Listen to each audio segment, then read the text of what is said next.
Justin Trudeau, a name that would be remembered for generations, but not for his political prowess or remarkable leadership. Instead, he's making history for all the wrong reasons, as a prime example of how not to run a government. Justin recently let loose a verbal storm directed at Bharat, leaving many scratching their heads and asking, why on earth is he doing this? It's not just the people of Canada who are puzzled. It seems like the entire world, including our closest allies, is joining in on the confusion. Now even Canadian media, known for its fair share of support for the local leaders, is raising an eyebrow at Justin's allegations. They're simply not buying it and they want something we can all agree on. Credible proof. In simple terms, what Justin is up to just isn't sitting well with anyone, and we are here to unravel the perplexing web of events surrounding this political drama. So welcome on board as we are about to take a wild ride through the turbulent world of Canadian politics with Justin Trudeau at the helm of affairs. The issue surrounding the murder of pro-Khalistan terrorist Hardeep Singh Nijjar has become a cauldron of contention between Canada and India. At the center of this heated exchange is Canadian Prime Minister Justin Trudeau, who boldly asserted in the Canadian Parliament that Nijjar's assassination was the handiwork of Indian government agents.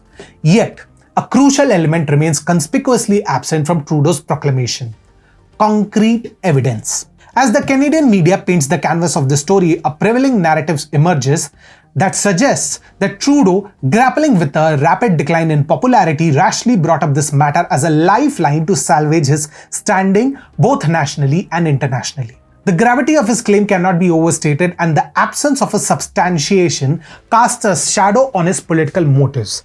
The National Post, a leading newspaper in Canada, questions Trudeau's allegations and reminds us that they rest on shaky ground.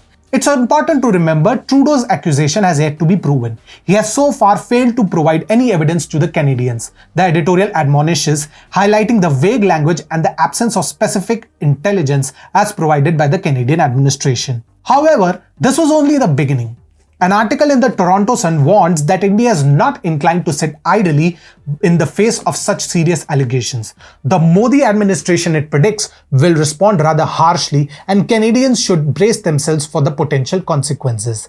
The onus therefore squarely falls on Trudeau's government to unveil any evidence it possesses that could link the Indian government to Nijjar's demise. Toronto Sun, in its tabloid style, points out that Nijjar was no saint.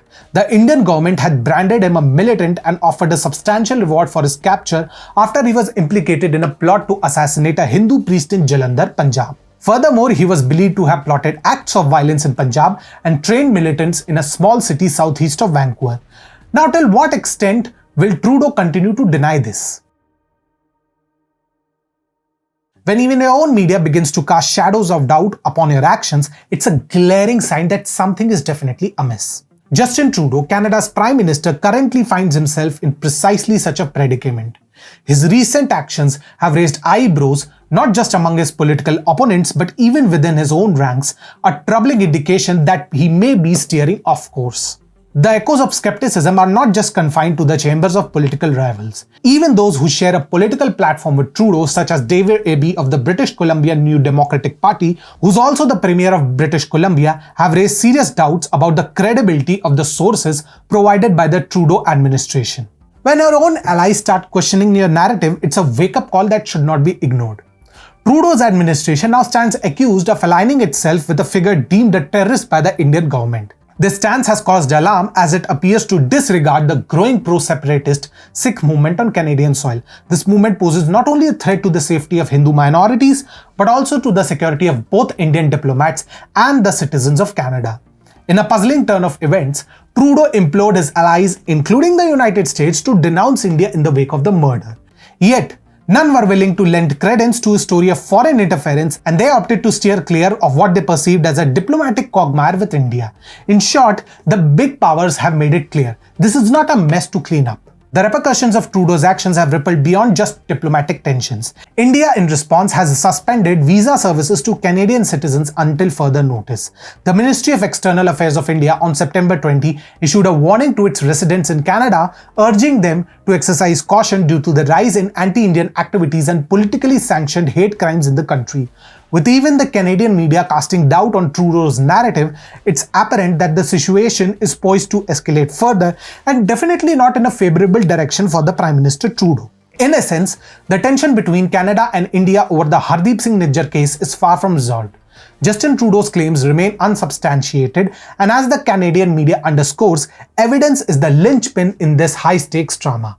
The world watches with bated breath as the fate of international relations teeters on the precipice of proof and disproof.